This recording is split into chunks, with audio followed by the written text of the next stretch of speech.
Hey guys, time to get in on the action for the biggest moments in basketball with Prize Picks, America's #1 fantasy sports app. Just select 2 or more players, pick more or less on their projections, place your entry, and win up to 100 times your money. Right now, Prize Picks will match your first deposit of up to $100. Just download the Prize Picks app and use the code GET100. That's code GET100 on Prize Picks for a first deposit match of up to $100. Prize Picks. Pick more. Pick less. It's that easy.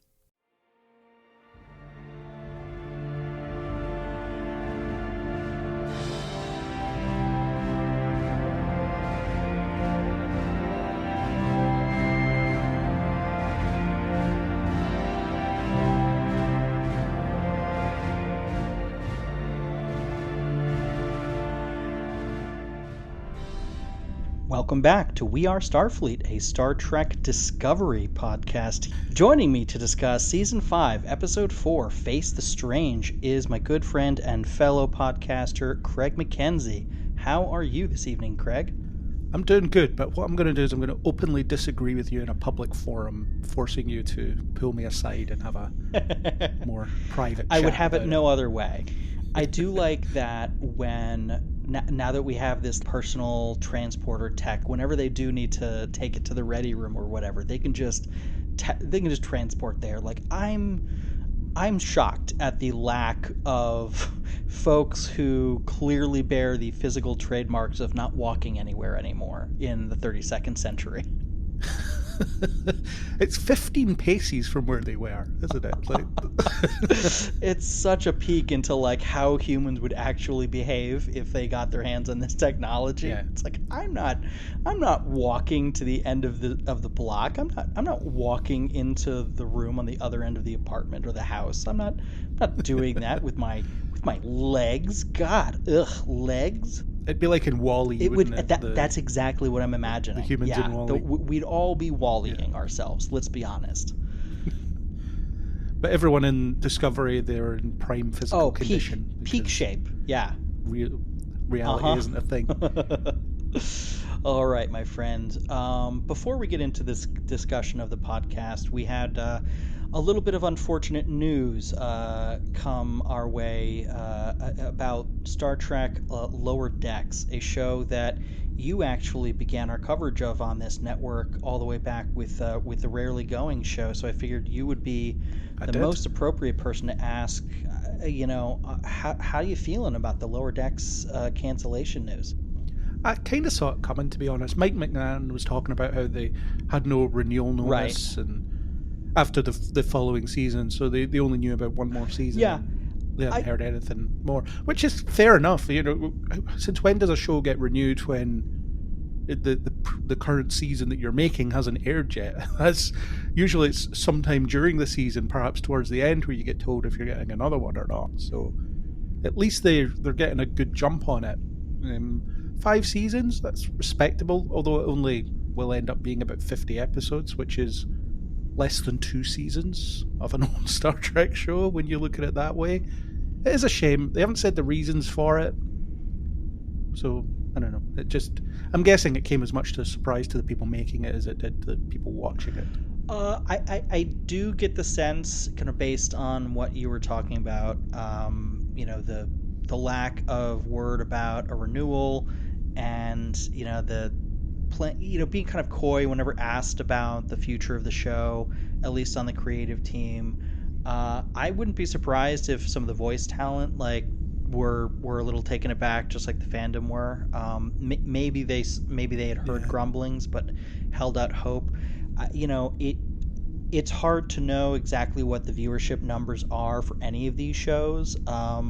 I don't know how Lower Decks compared to other comparable animated fare on other streaming services or on cable, but it's hard to feel like this was a show that was breaking the bank as far as Paramount was concerned, given how much money they're clearly throwing on the screen every single week of yes, it's over now, but Picard was clearly an expensive show. Strange New Worlds, Discovery, even though, yes, it's coming to an end. These are expensive shows. It's hard to see where at least the financial challenge was with a show like Lower Decks, but of course maybe mean, at the end of the day, maybe it just wasn't as popular as we all wished it was. I don't know. But it does feel odd, like one of those shows that they could have continued, in perpetuity. I mean, you certainly don't have to worry about main cast being committed to a lot of other projects when you're doing voice work. You don't have to worry about all the crazy VFX work. I mean, animation has its own post-production pipeline that gets complicated and expensive sometimes, but it's more straightforward, especially this many seasons in, than the VFX and post-production work that goes into the live-action shows. So I'm a little flummoxed. I think a lot of fans are. You're right, 5 seasons isn't a terrible run. It certainly isn't as much of a slap in the face as the season 1 cancellation of Prodigy was. Yeah. But it does still leave one to scratch their head and kind of wonder, like, they're jettisoning all this stuff, but apparently moving forward with a Starfleet Academy show. Okay. Yeah. We'll see. It'll be a little strange when Strange New Worlds gets inevitably canceled after season 4 or 5, and all we have on the air as far as a Star Trek show is a YA high school show. Yeah, I know, right? Like Degrassi in space. Like, it's a little, I don't know. Like, I'm not trying to be pessimistic about this show. I hope it's great. I think some of the folks who I really like Tawny Newsome from other series like Lower Decks, are involved in the at least the creative team of that show. So I'm holding judgment about that. It's an interesting choice, in my opinion. I find it hard to imagine Star Trek being on TV or streaming or whatever without having at least one show where you have characters venturing out into space. Yeah, I think it's just a symptom of everything else that's going on. The streaming bubble is over, right? It's not. Yes. It's not as profitable. In fact, it was. Depending who you read, people say it was never profitable. Right. Netflix, Amazon, and so on, they're throwing billions at stuff that just doesn't make money, and they can't prove its viewership. And right. It's I don't know. It's being measured on a different scale, but we don't know what that scale is. So you can watch something and you have no idea if it's performing well for anybody. But it seems like Paramount, it stands out for Paramount because they have so many things connected to the same IP that they're cleaning house. They're saving money, and maybe there is some kind of commitment that means that they have to keep Strange New Worlds on for a bit longer. But there's a lot of commentary that suggests that this new era of Star Trek, the current era, has not been as profitable as Paramount needed it to be, and now they're having to pay for it. Yeah, I think you're right. I think a lot of it is streaming bubble related. I mean, I don't think this is just a Star Trek show. I mean, it's possible that viewership and audience was always somewhat limited, and maybe the ambition of having a new Star Trek something on every single week was never one that was realistic. But no. It still does feel like there's room in the margins of the entertainment industry for, I think it's fair to call Star Trek kind of a niche interest, but it's a very large. I think it is. It's a very large niche interest. Like, it's not as popular as something like Star Wars, but it's much more popular than something like Babylon 5. And I think that they're going to have to work hard once the Paramount acquisition and all of that shakes out to find that kind of happy medium in there. And I think the same is true with the movies. I think aiming for, shooting for the stars, so to speak, with like massive budgets and expectations of blockbuster profits, I think they need to let go of those notions, to at least to some extent. Maybe I'm wrong. Maybe all it'll take to really, revitalize this franchise and interest in it at large is another kind of Star Trek 2009 level hit in the theaters, where a lot of people who, like one of our co-hosts, Ashley Thomas, like that was her introduction to Star Trek. That was a lot of people's reintroduction and introduction to Star Trek in the 21st century. So like maybe we do need something like that. But yeah, it's gonna be a different era for a while. Although even Star Trek 2009 didn't perform as well as Paramount wanted it to. It was it was reasonably well done domestically, but I think worldwide it didn't bring in the numbers that they wanted. Certainly not at pace with its budget. And then Into Darkness had an even higher budget, and that didn't, that performed quite poorly as well. And Beyond is widely considered to be a flop, and I think that costs about the same as at least 09. Yeah, I mean, Beyond suffered from the, like, if Star Trek Into Darkness, which I know neither of us is a particular fan of, had been better. Let's just say if that movie had been better, if that had built on the success of Star Trek 09 in a way that everyone had hoped, and it had continued to grow the audience and grow the enthusiasm and grow the franchise, then I think Star Trek Beyond would not have been if it wasn't a flop, it was certainly a disappointment from a financial perspective for them. They just didn't make enough money on it. And, we wouldn't have been in this endless cycle of announcements and then projects falling apart that we've been in for the last, 9 years. Yeah, being made to wait 4 years for it probably didn't help as well. General audiences tend to forget if you don't get your sequel out within 2 to 3 years. Yeah, especially when this isn't some big event tentpole franchise like a Star Wars, or where you have like, oh wow, like we haven't had one of these in a few years, that like this is going to be something special. It's almost the opposite. It's like, oh, like, huh, they're still making those. I kind of forgot about that. Like that's kind of where Star Trek, I think, films sit in the public consciousness by and large. Yeah, I don't think they should be continuing to try and chase that mass audience. I think that they should go after the audience that they'll get, rather than trying to, I guess, pander to an audience that aren't really going to be that interested. Yeah. So spend less money, make something good, play with a sci-fi idea. You don't have to spend the Earth in order to do that. Yeah. I agree. And look, speaking of playing with the sci-fi idea, let's bring the discussion back to the episode today, Star Trek Discovery. We've got kind of a play on a time loop episode in Face the Strange here. What did you think overall of this week's episode? So when I first watched it, I've done 2 viewings and I've written most of my review as we record. Excellent. On my first watch, I was, this is okay. It seems like they're playing the hits. It's a final season, so you can expect an episode of let's reflect on where we've been and let's see how that changed and where we are now. And almost every final season does that to some degree. They'll look back in some way. But then on my second viewing, I was just thinking, this isn't very good, because it doesn't do the looking back all that effectively. It is just 2 people effectively standing in the same room saying, we're in this time period now, but you don't get to actually experience much of that time period. So you're not really looking at the goings on of what was happening in the episode that they've jumped back to.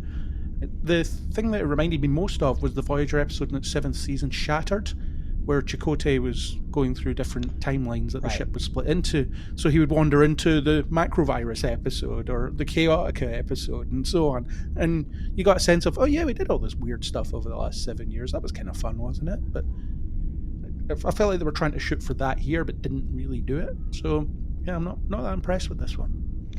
I probably came away from it a little more positive than you. I am a bit of a sucker for a time loop episode, though it's possible that on a revisit I will feel less strongly. I agree with you that I think there is, and this is a little bit of a refrain for Discovery as a whole, it feels like there were some missed opportunities, like some of the ideas, some of the thoughts that they wanted to explore, scenarios that they could have, given us.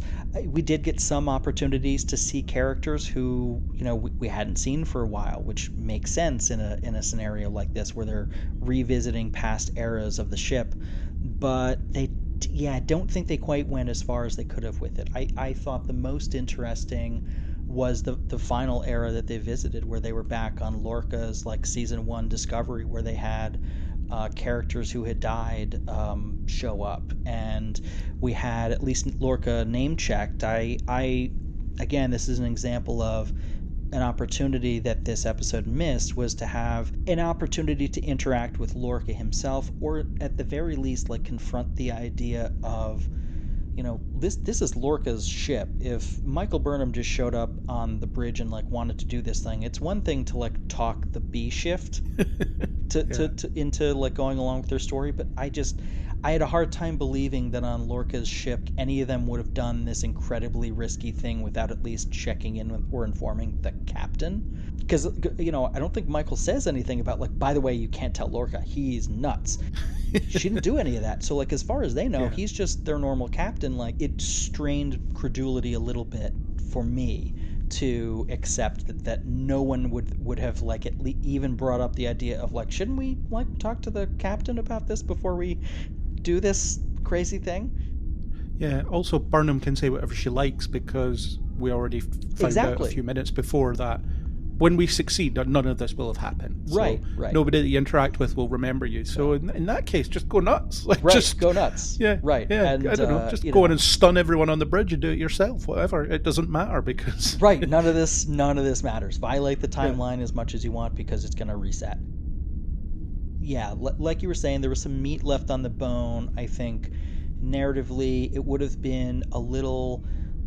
Could have been a little more fun to revisit specific episodes, like you were saying that episode of Shattered does, where you have like, oh, I remember this part of this episode that they're back in. Like that's fun. Like if you want to go back and do this, go all the way with the idea. I think it felt. I wonder if that speaks to how non-memorable Discovery's episodic stuff is, because if you took me to a random episode in season 1, I would really struggle to remember anything that happened in any given episode in season 1. Same with season 2. So I wonder if maybe they started out wanting to do that, but then thought, actually, our episodes aren't all that memorable by themselves because we've committed to this serialization. So what are these episodes about? In a lot of cases. I hear what you're saying, but I think there are a few things, like, they could have gone back to the previous time loop episode they did, Magic to Make the Sanest Man Go Mad, like that would be... We have two problems. We're stuck in a time loop and we're stuck in a second time loop. Like, I don't think we've ever had a show where we have one character going through a time loop where they revisit another character's experience of a time loop. Like, come on, like, have fun with it.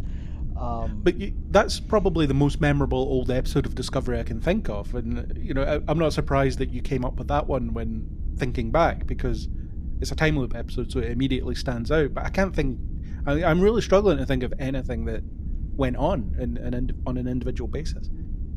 Yeah, obviously the Mirror Universe episodes, you could have done. Yeah. Like that could have also been a fun callback to that little season 1 experiment. But look, I like the general conceit. I think that narratively it makes sense to have these two. Yes, it's a little cliche. We've definitely seen this before, where two characters who starts the episode at odds have to work their way through a crisis together and then learn how to work better together through that process, and that will be carried on into the future. I like that. I think all of that was fine. I wonder if it might have been better if they'd actually just copied Shattered, as in it's Rayner that's the one that's stuck leaping through time, and he's the one that has to convince young Burnham to work with him, showing how he's learned that Discovery works. Yeah, I like that idea. Well, they did it before in Voyager, so right. I'm not like breaching originality here. It's just they did it before, but the unique twist on it would be that here this character who's at odds, and he has to put into practice the thing that Burnham was just telling him about the importance of establishing trust and building relationships, and not just shouting your orders at everybody and being a dick. It would be the inverse of Shattered, where Chakotay was the one that knew Voyager well, whereas in this case it would be Rayner doesn't know Discovery at all. Right. I really like the pitch you just made to make this episode a little bit better. Like I said, I enjoyed the episode overall. I like these time loop shenanigans in general. I thought the idea of a time bug was like interesting. I like the notion that there's still like this dangerous like temporal tech from the temporal Cold War, just sort of like, it's like nuclear technology, right? Falling into the wrong hands. It's like really powerful, like... Step into the world of power, loyalty, and luck. I'm gonna make him an offer he can't refuse. With family, cannolis, and spins mean everything. Now, you wanna get mixed up in the family business. Introducing The Godfather at ChumbaCasino.com. Test your luck in the shadowy world of The Godfather slot. Someday, I will call upon you to do a service for me. Play The Godfather now at ChumbaCasino.com. Welcome to the family. No purchase necessary. VGW Group. Void where prohibited by law. 18 plus. Terms and conditions apply. Okay, round two. Name something that's not boring. A laundry? Ooh, a book club. Computer solitaire, huh? Ah, sorry, we were looking for Chumba Casino. That's right, ChumbaCasino.com has over 100 casino-style games. Join today and play for free for your chance to redeem some serious prizes. ChumbaCasino.com. No purchase necessary. Void where prohibited by law. 18 plus. Terms and conditions apply. See website for details. Weapons tech that should have, that no one should have access to and is far too dangerous to fall into the wrong hands, and then it does, and it's able to wreak havoc, and you can kind of imagine what a nightmare the temporal, the Time War must have been with shit like this going on all the time. Yeah. It's the loudest infiltration device I've ever seen, though. Yeah, it's more than an infiltration device. Ultimately, it's it really is a weapon meant to paralyze a ship and potentially destroy it. I mean, if they hadn't resolved this issue, they might as well have been destroyed, because like they say in the episode, we were out of action for so long that we couldn't stop them, and then we all died. Yeah, and I do wonder if this episode was pared down from its original concept as well, because obviously Lorca's mentioned. I wonder if there was, let's see if we can get a Jason Isaacs cameo. Either we can't afford it, or he said no. Maybe we could have Anson Mount turn up for a scene, because we'll jump back to season 2 of Discovery. Yeah, and so I on. would be, unless there was a scheduling issue, I'd be shocked if Isaacs said no, because he has talked openly about wanting to revisit the character in either Prime or Mirror form at some point. Like he's always talked very openly about being more than willing to come revisit the character again if they asked. Yeah, and that thing you said about having to potentially convince Lorca to cooperate could have been interesting. And I'm going to do something that I never do on any podcast I appear on. I'm going to compliment the Flash. So brace yourself. Hey, but there's an episode. There is an episode of The Flash.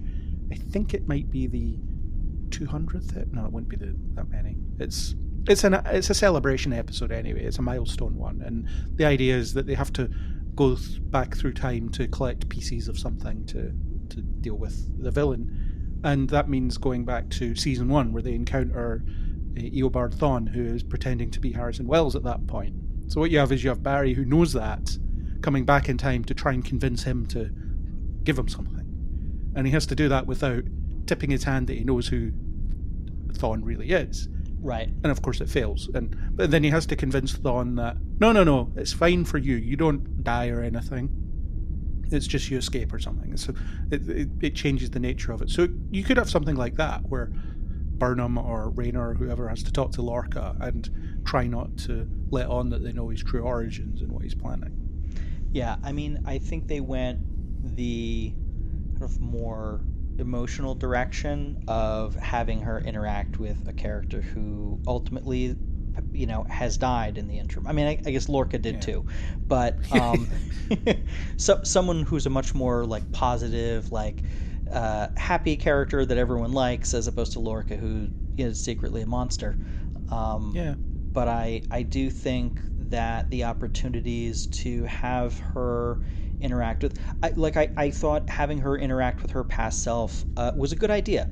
I think that makes sense. And again, like once you've taken off the whole, well, we don't want to pollute the timeline thing off the table as a concern anymore, then you can have those really, kind of compelling confrontations where it is interesting. I'll have to kind of go back to revisit season 1 to see how well this characterization of Michael as season 1 Michael matches what we actually had during those early days of season 1, because I was really intrigued by the contrast, by how it did seem like this was one of those ways that the show was able to demonstrate something rather than just tell us that she's changed, that she's a different person. When we actually see these two on screen, we see, oh wow, she really is just a personality-wise, her vibe, like these do feel like two different people now. And I thought that was interesting.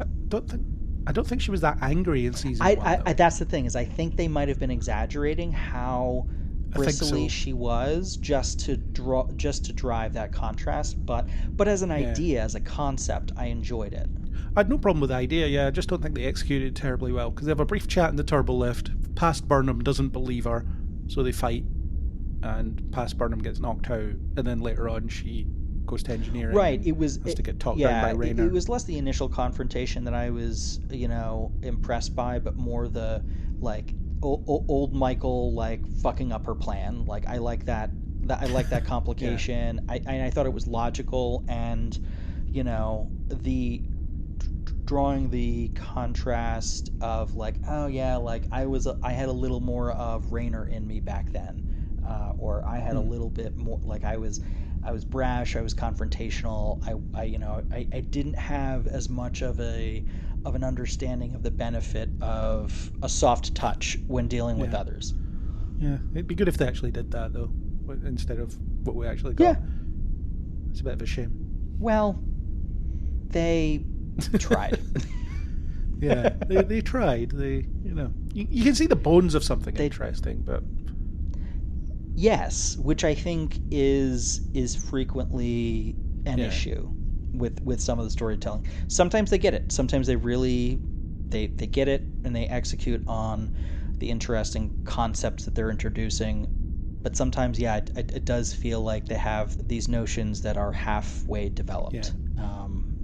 But I still like the general idea. I like the bones. The bones of the idea here are good, and I responded well enough to those that I give this episode an overall a decent rating. I wasn't the biggest fan of last week, and this week I thought was fine. Yeah.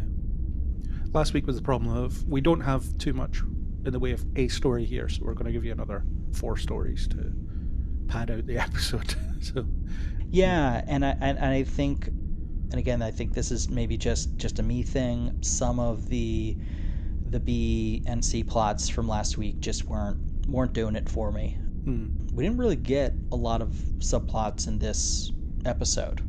No, it's one continuous plot, and yeah, I think, like I say, I think conceptually, I think this was a really good idea. I just wasn't a fan of how they executed it. One thing I was hoping they would end up doing is, because you see Reno in different time periods, it'd be cool if they met her at an early point and told her what was going on, and then when they jump to another point, she still remembers it. It's like, oh yeah, it's been 3 years or whatever. It's been 1,000 years since I've seen you guys, and now I know that our next job is this. Yeah, it did make me wonder, once they fix the problem, ultimately all of this is moot, but yeah. I think if they had met someone at an earlier point and explained things, like, I think they would still remember based on what we know of the rules of this episode. Yeah, in the context of the little bubble that they're in, I think the knowledge would carry across the years, but they didn't really explain it. We did have the long technobabble thing where Stamets said to Reno, if this was happening, if I had blah blah blah and then blah blah blah, will that fix it? Without giving her any specific information about the problem at all. And she's like, yeah, that would probably do it. Yeah, whatever it is you're talking about. I liked that. I thought Stamets, I was glad that they brought Stamets in as kind of not a third wheel, but just as another element in here. I've been a little worried about Stamets as a character so far this season. He seemed like a little adrift and without purpose in the first episode after the shutdown of the Spore Drive program, which I get, but which they haven't really done any exploration character-wise on where he is mentally and emotionally since then. And the other times that he's popped up in previous episodes, like last week, he just just kind of feels like it doesn't have that much to do. Yeah. Like obviously the spore drive it itself is his primary task and responsibility, but other than that, it just doesn't feel like week to week we've had so far until this episode a lot from Stamets in terms of either characterization or of problem solving within the plot. So I was very happy to see him much more thoroughly integrated into the story this week. There was something last week about him being really excited about the progenitor tech and maybe learning how to use that. That was going to be his purpose and legacy, because he wants a legacy. He wants to be remembered, doesn't he? And you would think that would factor in for the whole fact that, well, he left his native time and then every morsel of information related to his work was buried and marked classified and forgotten about. It's something they haven't actually brought up, but you would think it would be part of his thought process when they shelved the spore drive again in the current century. So I don't know. It does mention about I've never encountered anything like what this tech promises to be, and this scares the hell out of me. But never mind, we need to stop this bug, and I'll worry about that later. And yeah, so I wonder if he's going to have some kind of personal revelation related to that tech when he finds it. It's almost like, well, Ashley mentioned in our first recording of the season that it's effectively about trying to find God. So the season will end with everybody looking on the face of God and having some kind of personal revelation about what their life means to them and things like that. I don't know. Yeah, I think that it makes sense that Stamets goes on a journey of self-discovery at this juncture, since, well, now we know it'll be his last opportunity to on this show, but also as a personal problem, like finding new purpose when your life's work is essentially shelved. Twice. Right.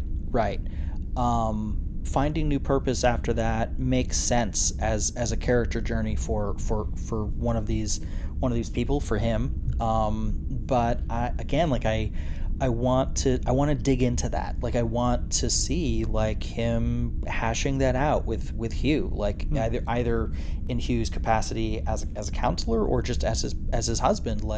Have those conversations. Work this out. That's an interesting place for a character to be in a Star Trek show. I don't think we've seen that before. So dig into it. Give us a little bit more. So I'm glad to see him incorporated into the story and able to contribute to the solution of this week's problem. I'd really like to see more from him going forward as a character in exploring this strange new world that he finds himself in, not having that sense of purpose that's driven him so hard for so long. Yeah, Stamets was my favourite character when the show started, actually. I quite liked him as the abrasive engineer, but that melted away quite quickly. But I still like seeing him crop up and doing different things. I don't know if he probably does remain my favourite character at this point because of those things, because of the different crises that he seems to have about the spore drive, about being a found parent, all those kinds of things. So yeah, he does have all sorts of things to mull over. Although there's something slightly arrogant about wanting to be remembered historically rather than just working. I agree. It seems a little oddly ego-driven, yeah. But then that goes back to a little bit of how he was in season 1, where he very much seemed like someone who was pretty ego-driven, and so to me it makes sense that is, if he has a character flaw, it's probably his outsized ego. Yeah. So I'm interested in seeing the ramifications of that explored. Yeah, I don't think any of the Discovery cast or crew have ever reckoned with the fact that they were buried after they left in the 23rd century, because they weren't there for the debriefing where Spock said to the inquiry board or whoever he was speaking to, right, I think we should just seal all records of this and forget that Discovery ever existed and never speak That's of a it good again. point. And yeah.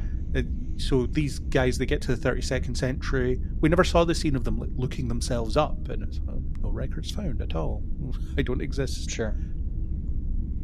yeah, it would be nice if there was some, or if there had been some mention of sort of like having those records unsealed or Yeah. whatever, unsecreted. Yeah, it's something. Because it would tie nicely into Stamets' search for legacy, the idea that he just doesn't have one. Yeah. And look, the idea of legacy comes up a lot in Star Trek. Yeah. It isn't always so ego and achievement driven around like a specific thing that they're proud of, more about having lived a worthy life. Like that's certainly something that's thematic ground that Star Trek has explored with other characters. But yeah, I like the idea of we talk sometimes about the amount of conflict that these characters seem to experience with one another, or the amount of, just like, well, like the Burnham and Rayner thing, like I mean the Rayner and everybody, right? There are a lot of external conflict between characters. I really like the opportunity to explore these internal conflicts that come up, especially when they're as relatable as Stamets is.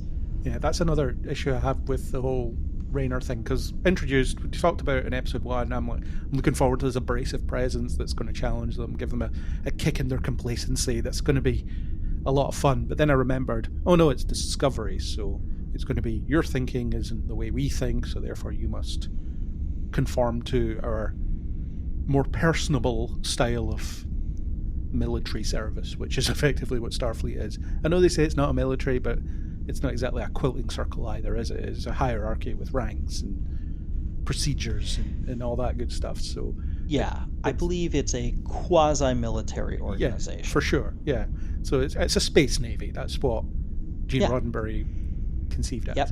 But it's space navy, and it seems like Rayner feels like he, at least to begin with, comes from another Star Trek show. He's Worf turning up in season 4 of Deep Space Nine. He's been in the tone of another show for so long, and now he has to acclimate to this new surroundings, and that's going to put him in conflict with people because that's not how they did it on his show. Although there was no previous show that Rayner was in, obviously, so it's as if he's from a spin-off show that we never saw. But I don't like how quickly they seem to be sanding off the edges and making him, one of the flock. And I think by the end of the season he'll be virtually indistinguishable from everyone else because he'll be so friendly and chummy with everybody around him, which is a bit of another missed opportunity, because I like him as an abrasive presence. I like it when on his ship, people wouldn't speak freely on the bridge. That wasn't how it was done. And the fact that he calls, was it Reese or Bryce? I forget. But I think it was Reese. Yeah, he calls him out on it and says, unless you have an answer, shut up. And Burnham's like, no, I like people speaking freely. And that's why they go and have their private chat. And yeah, maybe that Rayner didn't handle it in the best way, but I like the way he's thinking. I like that his way of thinking isn't going to be what everybody's used to. And I think I wanted more of a Jellicoe approach, right? This guy's way of behaving, the way of commanding is equally valid. It's just not what we're used to, and that's going to be a bit of a bumpy adjustment for everybody. Yeah, I think that was my hope for the way they'd go with the character. Don't think they're going that way exactly.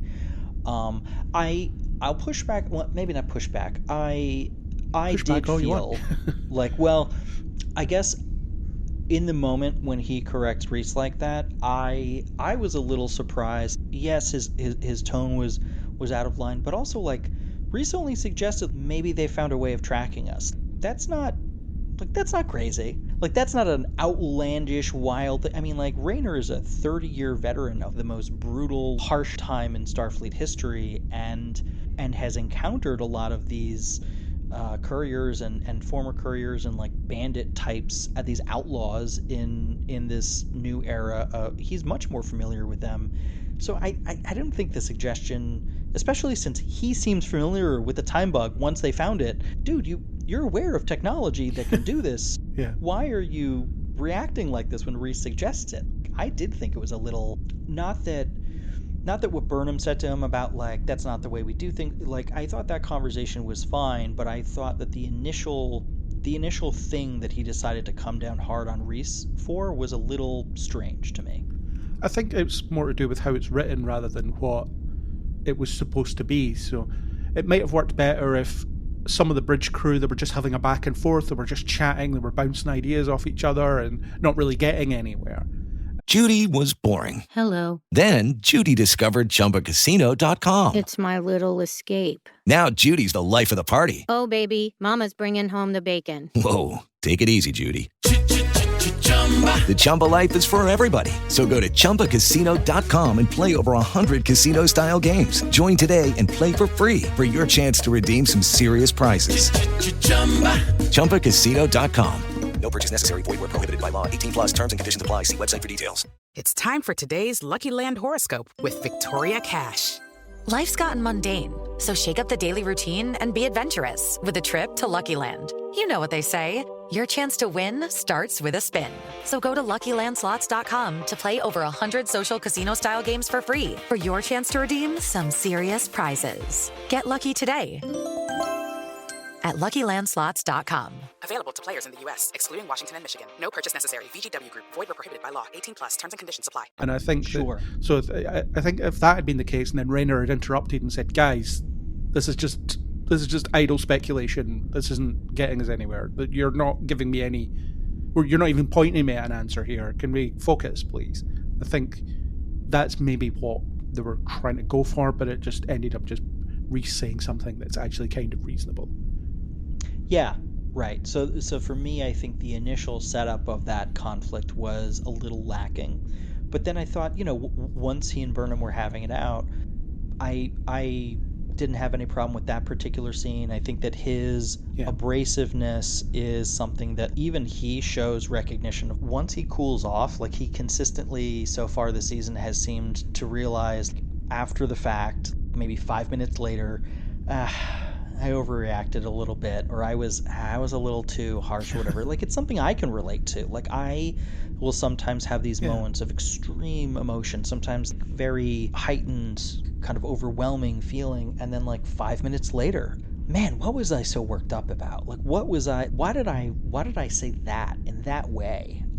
So I feel like Rayner's, while I share some of your frustration with him having some of his edges sanded off so soon, so quickly, which I do agree. I think that's probably what's going to happen. I do still like enough about him as a character, find him compelling, and I find some of his flaws relatable in a way that I'm always excited to see on a Star Trek show, like a character like this that we're not used to seeing, who I can relate to in ways I wasn't expecting. I'm still glad he's with us for this season, but yeah, I hope they don't sand too many of the edges too quickly.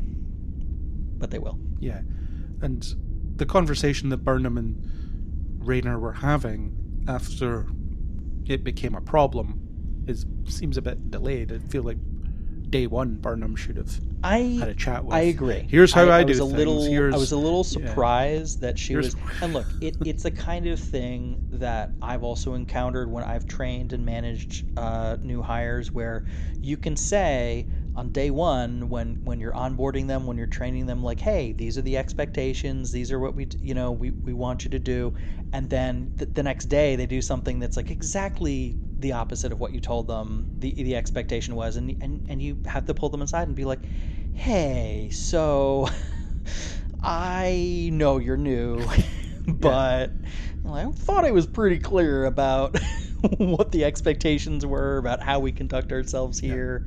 But that clearly didn't happen, because the last episode, Rayner's first day on Discovery, Burnham was off on Trill and said, "Get to know the crew, I'll be back in." You're right, and if there was an element of, I get Michael's the star of the show, so she's gonna go do the more active plot, but yeah, there should have been a little bit of onboarding. That's kind of her job. Like, nobody else knows the ship like she does. She's the captain, and any kind of instruction that is going to be given to him on the way he is and is not to conduct himself around the officers of that and crew of that ship, that the only person who can give that is the captain. He outranks everyone else. Yeah. And I'm reminded of Battlestar Galactica and the miniseries pilot, where Adama and Ty are having a conversation about how tough Ty is on the crew, and Ty says, if the crew don't hate the XO, he's not doing his job right. I get that kind of vibe, or I was getting that kind of vibe from Rayner. It's like, I'm not here to make friends, I'm here to make sure the ship runs. And like I think that he will become a more approachable but still gruff first officer by the end of the show. You know, maybe he'll sacrifice himself heroically, having learned the power of friendship. Yeah, maybe. I did like that scene with him and Burnham, though, aspects of it anyway. I like when he stepped out of line and then immediately recognised that he stepped out of line and apologised. It's like, no. But he's still thinking like a captain, and he in some ways he probably still thinks of Burnham as a peer. So he can't speak to her the way that he was in the first couple of episodes, because she now outranks him. So he's, sorry about that. I didn't approach that properly. But I think he's also frustrated that he's not being allowed to be himself. I think Michael does, on the whole, a pretty good job in this week's episode of towing the line between understanding that he comes from a very different time and body of experience. He was, like we said earlier, he was a captain during one of the harshest, most chaotic eras of Starfleet, and had to make a lot of really tough decisions, on a regular basis. And she's coming from a different place, a different time, and a different perspective. And I think they do a pretty good job of her recognizing that the differences that they have in their backgrounds explain some of the differences in their approach, but at the end of the day, they're both Starfleet captains with a job to do, and like they both have their eyes on the goal of this mission being successful. So I think that the two of them, their dynamic, while we may quibble with how quickly they turn him into a teddy bear, I think that is going to be a good engine for drama in this show, in this season. Yeah. Because that final scene was very much when he came onto the bridge and he showed his hand had been repaired, as in, I went to your doctor and got myself fixed up now, and then he stands on the bridge and he's like, okay, I get it now. I'm one of you now. We're on the same page. Yeah. And I think it's going to be a 2 steps forward, 1 step back kind of journey. And I hope that they keep the tension there, because I think that is, like I was just saying, like that's a good driver for drama.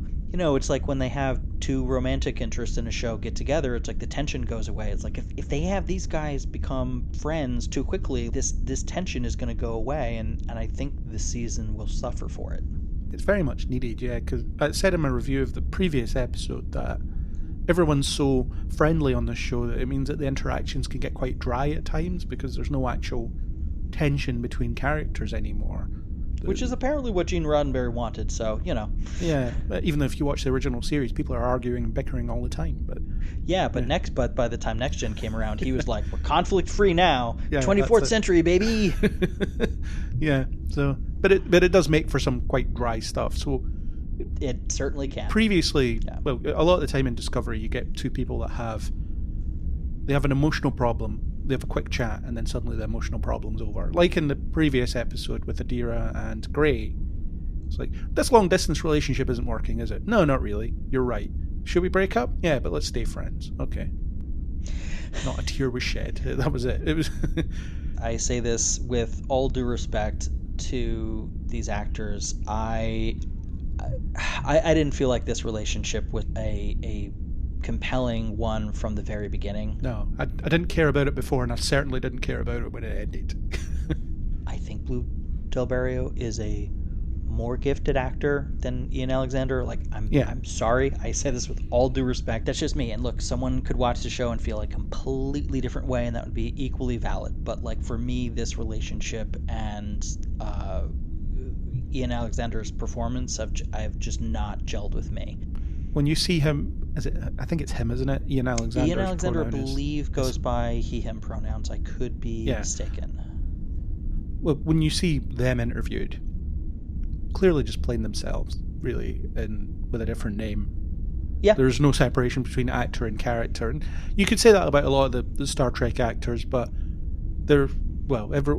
mostly everybody else seems to be quite a seasoned performer in some way or another. So when you see them interviewed, you can tell that there's a difference, but not in that case. But Ian Alexander's not in this episode, may never be in it again. So yeah. Well, technically he is, because he has a voiceover, but that was probably recorded when they were doing the previous episode. Yeah, I feel like Adira was a really, for me, was a welcome addition to the crew. I thought that their addition to Stamets and Culber's family was enough for me.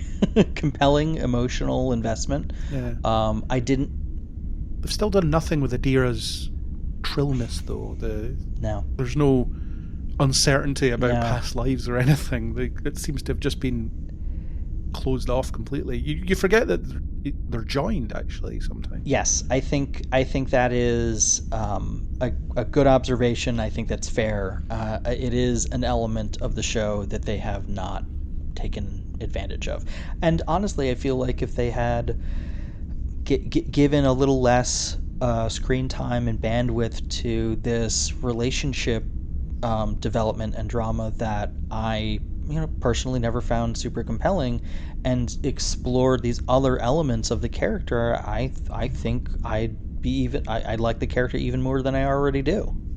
Yeah, because the whole joining thing, you saw with like Ezri how much of a confusing time in her life that was. Yeah, right. Recently joined, and they had this. Well, Adira's been around for probably about the same amount of time, if you factor in the number of episodes. Yeah, I do wish that there had been a little bit more, and hopefully there will be going forward, some more integration of the fact that, like, oh right, we've got a trill here. Yeah, I don't think they will, though, because there's only 6 episodes left after this one. So we've talked at length about how we think the season lengths of these new shows is absurd, but also they're apparently getting canceled left and right because they're too expensive. So what do we know? There's that. Yeah, I mean, this episode probably wasn't all that expensive. It was largely a bottle episode. Yeah.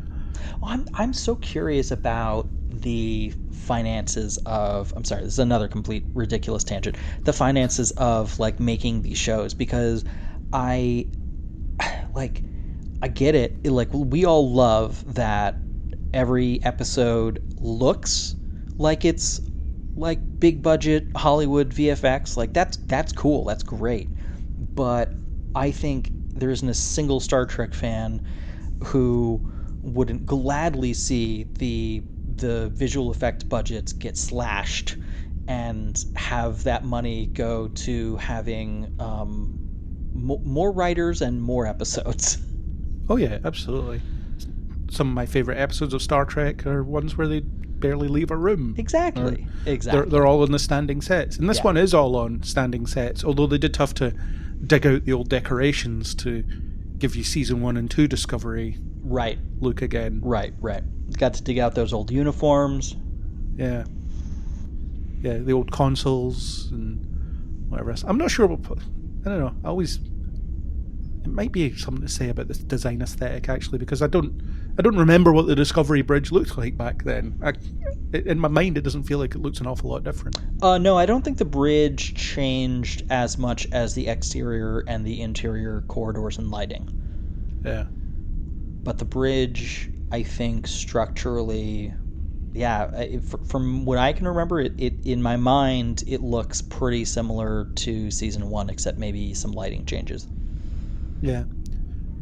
I don't know. But anyway, this one was on 3 or 4 sets consistently, and that was it. So, it can still be done. Absolutely, yeah.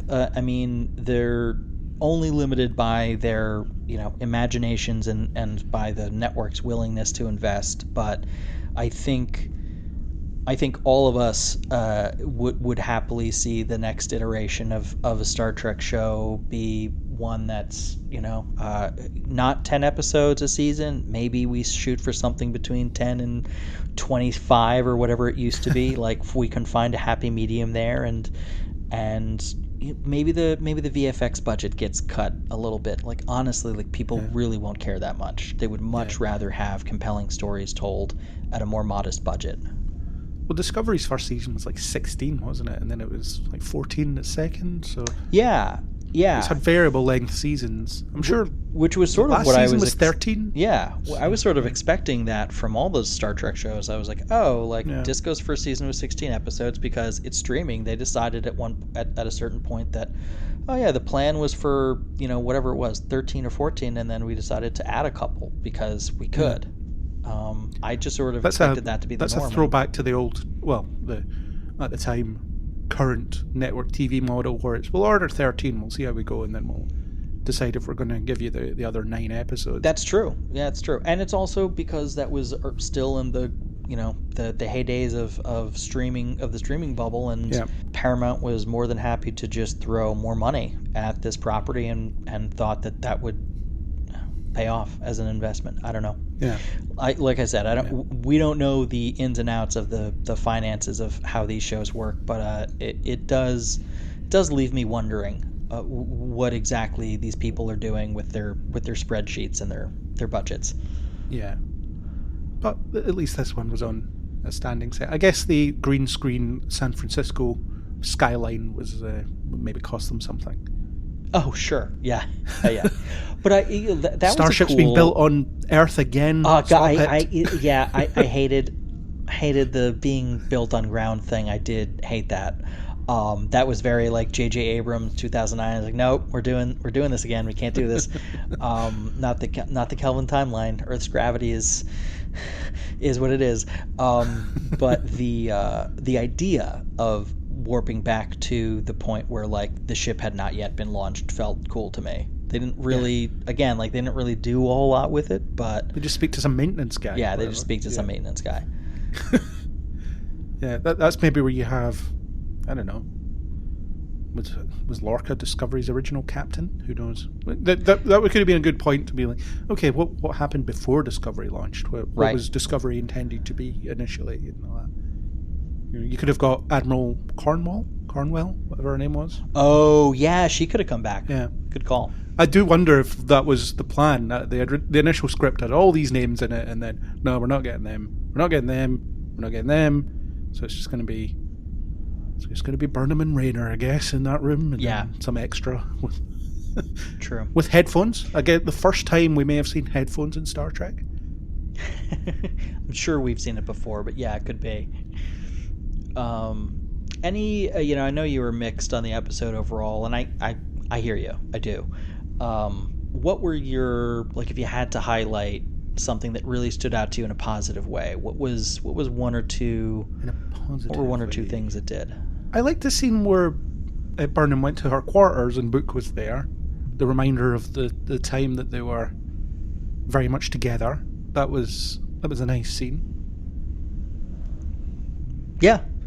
Did they realize that they could just say whatever the hell they wanted to anyone by that point when she interacted with him? I don't think it was known at that point, or maybe it was. Okay, because she was definitely still playing, like doing the dance of not giving away the game with him, which is compelling as a scene. I just couldn't remember if that was if that made sense at that point. It's funny though, she's in her full red uniform, but technically at that time it was the grey uniform with the red stripe that they it is funny how people, generally speaking, just sort of, they do on the bridge comment on the uniform and the hair being different, but I think that was mostly because like she was so different from the Burnham they all knew, whereas she was not that different from the Burnham the book knew. No, and I imagine it will come up at some point. This will be a reminder of how they used to be, and she'll use that to inform a future conversation in some way. I did laugh when Reese, that one thing we now know about him, we've spent however long knowing nothing about him, but we found out one thing about him last week, and it's been mentioned twice. that one thing that we know about him. And I liked it when it was, "You're my tactical officer, you're lieutenant commander." He's like, "I'm in tactical now, it's not a stretch." Yeah, honestly, I thought Rayner trying to talk Reese, down from that moment was pretty good. I was like, oh yeah, like Reese is responding like a sharp Starfleet officer actually would. Like, yeah. Like you could be extrapolating. Like you got to do better than that to convince me. Yeah, but even that you love the Constitution class. I mean, don't most people? Though you love the Cross Seal, doesn't everyone? Well, I know. I actually think Discovery's quite an ugly ship design, personally. I always have thought that. But yeah, the Constitution class, that's got to be... Everyone's going to love that, surely. Yeah, pick a more obscure one, buddy. Come on. Yeah, I want to hear I want to hear your favorite is the Steam Runner class. Yeah, well, which he wouldn't know about at that point because it's the 23rd century and they're not in service yet. Judy was boring. Hello. Then Judy discovered ChumbaCasino.com. It's my little escape. Now Judy's the life of the party. Oh, baby, mama's bringing home the bacon. Whoa, take it easy, Judy.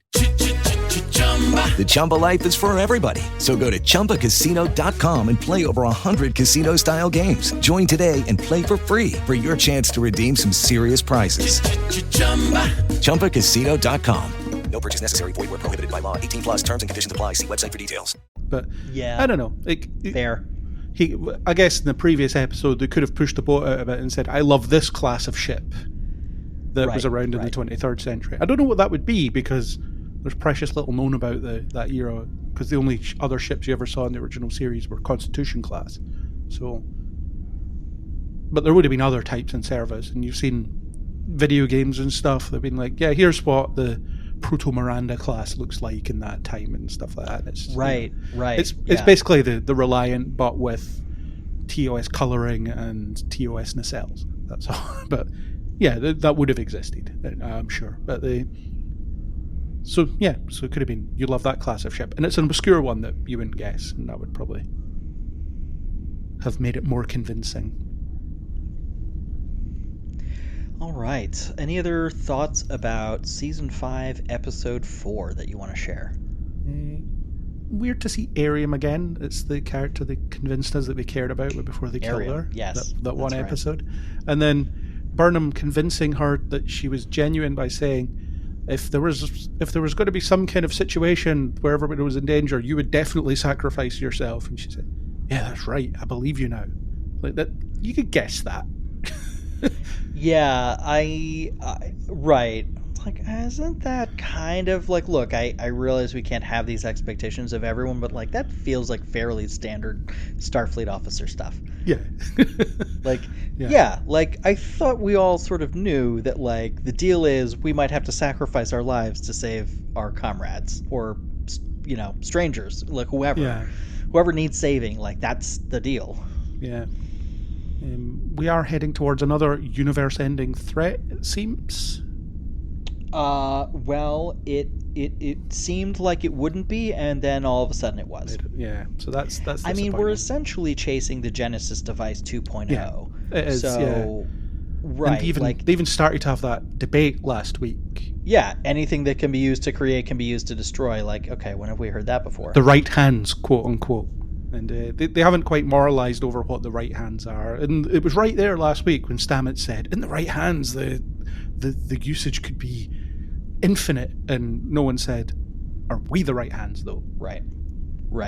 Yeah. And it doesn't seem like this worthiness quest of Janal's is quite as foolproof as he thought, because Maul and Locke are able to find clues quite easily, and they're definitely not the worthy that he deems. So it should just be...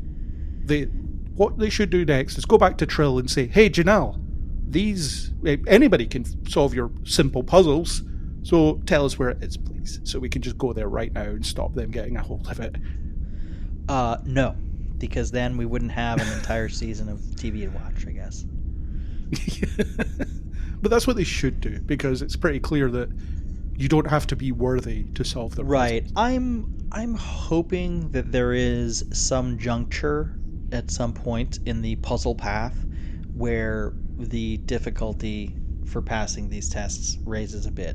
It's got to be something, like, if you really are trying to test enlightenedness of whoever is seeking out this power, then I need to see some evidence of that. Yeah. I do like Maul and Locke, though, based on what we saw here. The idea that they just want to run away, they want to sell this tech so they can have enough money or whatever they need to flee this life forever and just be somewhere without anybody bothering them. So there is an element of maybe we just don't care whose hands this tech falls into, and that's an oversight on our part. Maybe we should care more. That could be a thing that will come up later on. Yeah, and you know, talking them into not giving the tech to the Breen, which, you know, we got name checked again. I feel like we're being set up for a Breen at least episode, some sort of direct confrontation with them, maybe even seeing what they look like under the helmets. Don't know if the show will actually go there, but it is a place they could go. That's I feel like they've been name checked now too many times, and now in this episode have been revealed to be the folks who ultimately do end up with this tech if Maul and Locke are not stopped. And so I think that's too many clues to indicate that they will be a presence here. Unmasking the Breen would be annoying, wouldn't it? It'd be another one of those, that's a mystery I didn't need answered. What does the Breen look like under their helmet? Because it would just be, alien makeup, okay. Yes, right.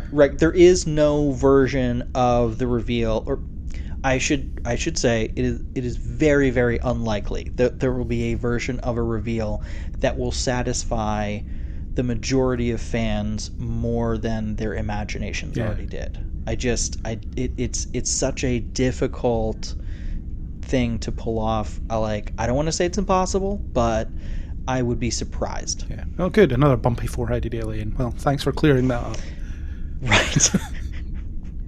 Right. I guess it would be, I don't know, oh my god, they're human or something. That could be the other extreme, wouldn't it? They're humans. Yeah, or like there's something truly awful, hideous, whatever underneath there. But like you said, there's nothing that's going to live up to anyone's expectations. It's better to leave it a mystery. But maybe they will at least have some direct confrontations with them in terms of like space battles or whatever. But at least Maul and Locke were in this episode, unlike the previous one, other than the end of the last scene where she winks at the camera after she, shakes Adira's hand and infects with the little spider. And they only had one scene, but I thought it was a good scene, and it gives you an idea of their motivation. They're on the run from something, and they just want to live free somewhere and not have to look over their shoulder. So there's something there. So yeah, I think they're setting up an avenue to reason with them. Yeah, and Book is obviously going to have some sort of reckoning with at least Maul in terms of their shared past. So.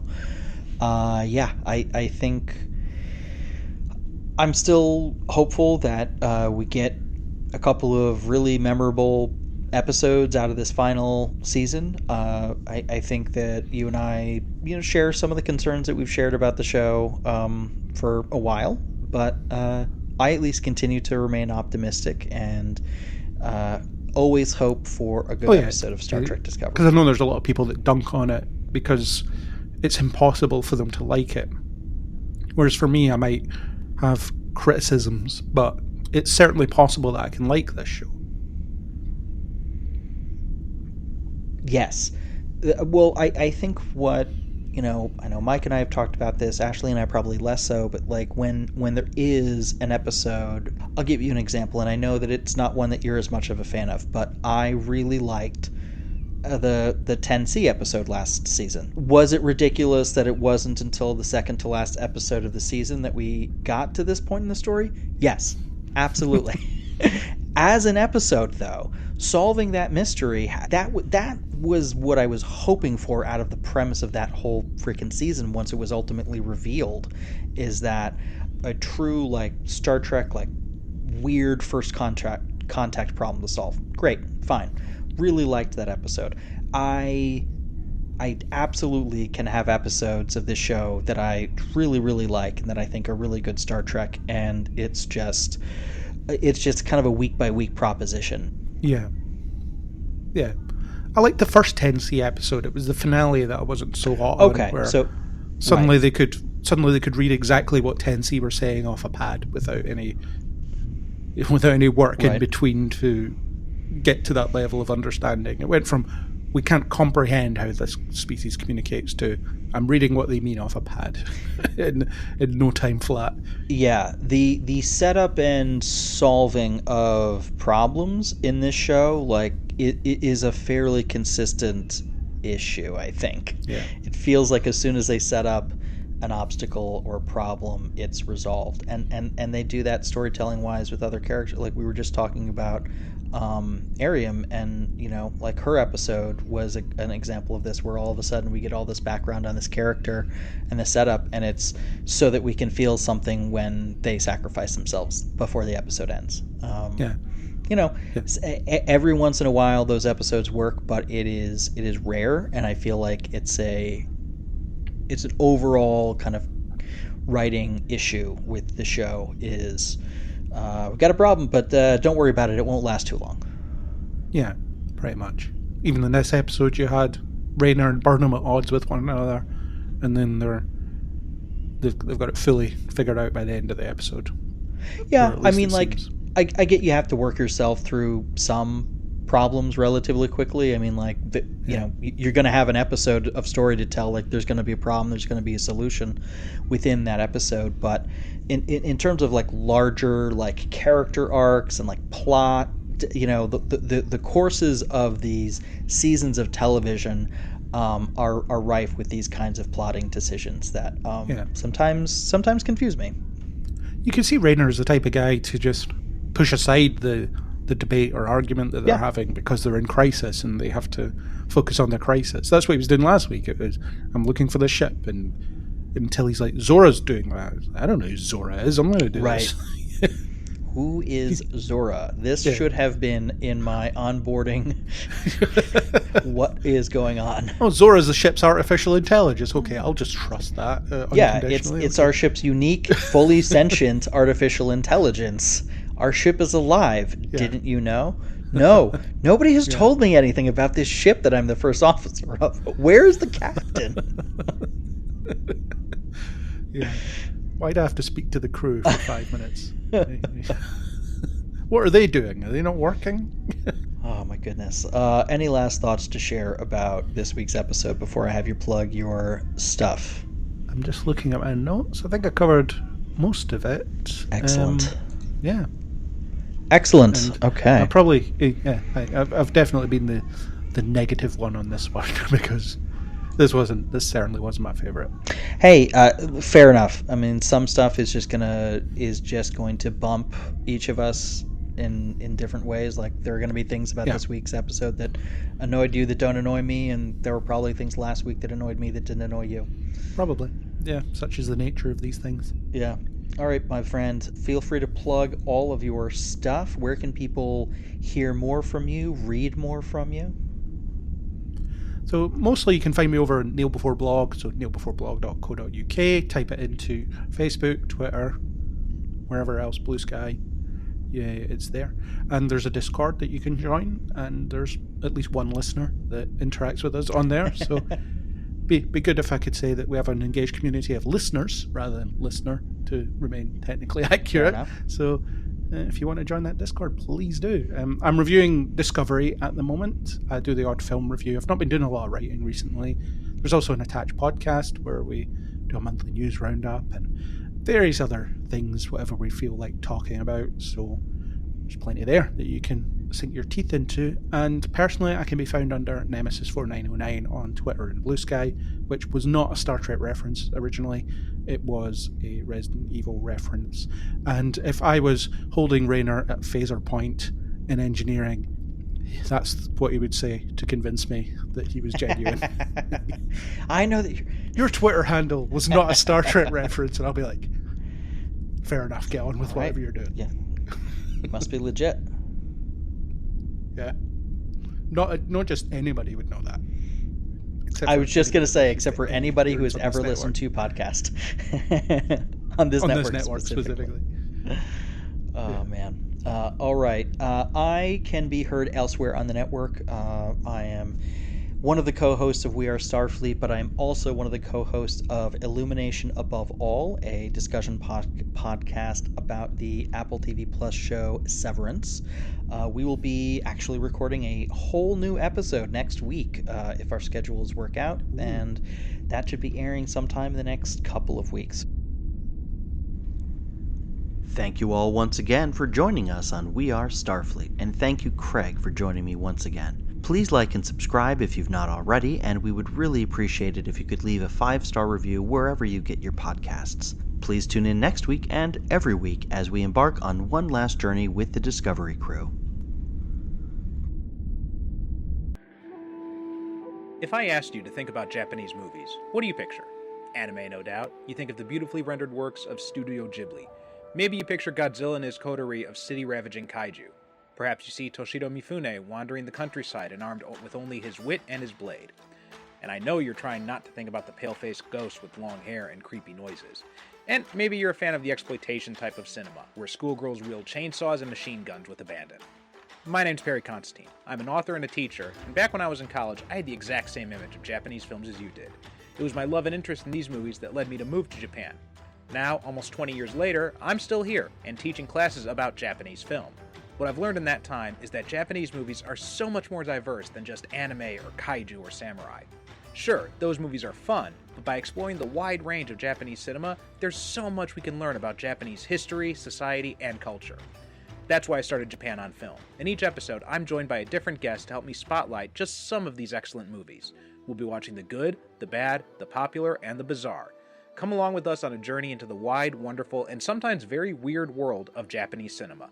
Listen to the Japan on Film podcast on Apple Podcasts, Spotify, or wherever you get your podcasts, and visit our website, japanonfilm.com.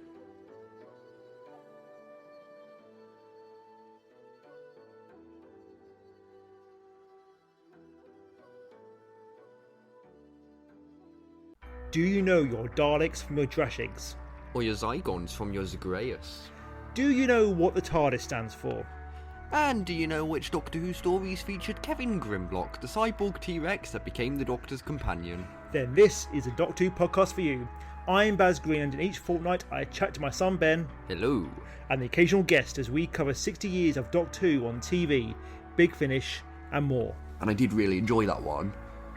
Except that wasn't really actual pirates, it was Badger pirates in space, but it was still piratey. Badger pirates in space? Yes. But I am willing to make an exception for pirates this episode. Donald Sumter is amazing. He's good. I love the fact that he just pops up. He just pops up. Probably Rassilon. Probably. Well, they do confirm later on he is. I think they do. Yeah, don't he they? says on Rassilon the Redeemer. Of course he does. Bloody hell! And he has the gauntlet as well, which gives the hint at that. Yeah. I'm nodding profusely. Yeah, we're very proper classic Doctor Who as well, a lot of it as well. Yes. In a week has done more for the show than for the last 5 years. I do like how Ross D. Davies is kind of the PR spokesman for the Centurion special. That's quite fun. Yeah. And he's also saying, oh well, Jodie and Chibnall still have an episode left. I'm not going to tread on their feet, but he is 14, just so you know, for the filming purposes. And a week later, oh yeah, by the way, these guys are back. Just thought you'd want to know. Find us on the We Made This network. And all good podcast providers. What about the bad ones? Yes, them too. Ah, good. Because somewhere there's danger. Somewhere there's injustice. Somewhere else, the tea's getting cold. You know, we probably should throw that tea away now. It has been sat there since 1989. Hello, and this is Frame to Frame, part of the We Made This podcast network. We are a podcast that take two seemingly unconnected films and slam them together with the most obscure theme that we can find. I'm Andy Williams. And I'm Sean Wilson. And every Wednesday, you'll be able to find out a little bit more about the different themes and different films that we look into. You can hear moments such as this. Gwyneth Paltrow has as many Oscars as David Cronenberg. That's just wrong in every sense of the word. Yeah, but you can't get a candle that smells like David Cronenberg. No, wait, I'm not going to go there. No, don't do that. I mean, we've done nearly 10 minutes on why you dislike Zack Snyder, and that was just the first person that I mentioned as a talented name within the now film. you've got to take us in a positive direction, please. Okay. Jared Butler is the lead of this film. Oh, that's not a good start. That's really not a good start at all. Keep going. I just want to say, I really love your philosophy about no matter how good or bad a movie is, there's a lot of effort that goes into it. I really like that philosophy because I find myself grappling with that. It's kind of like it's really easy to tear something down because the finished product that comes out in the cinema or on streaming is nominally bad, but it has actually had a fair amount of effort that went into it, regardless of how that's planned. Be sure to check your podcast app of choice every Wednesday to find new episodes. You'll be able to like, subscribe, and find us on social media at Frame2Frame Pod. Judy was boring. Hello. Then Judy discovered ChumbaCasino.com. It's my little escape. Now Judy's the life of the party. Oh, baby, mama's bringing home the bacon. Whoa, take it easy, Judy. The Chumba life is for everybody. So go to ChumbaCasino.com and play over 100 casino-style games. Join today and play for free for your chance to redeem some serious prizes. ChumbaCasino.com. No purchase necessary. Void where prohibited by law. 18+ terms and conditions apply. See website for details.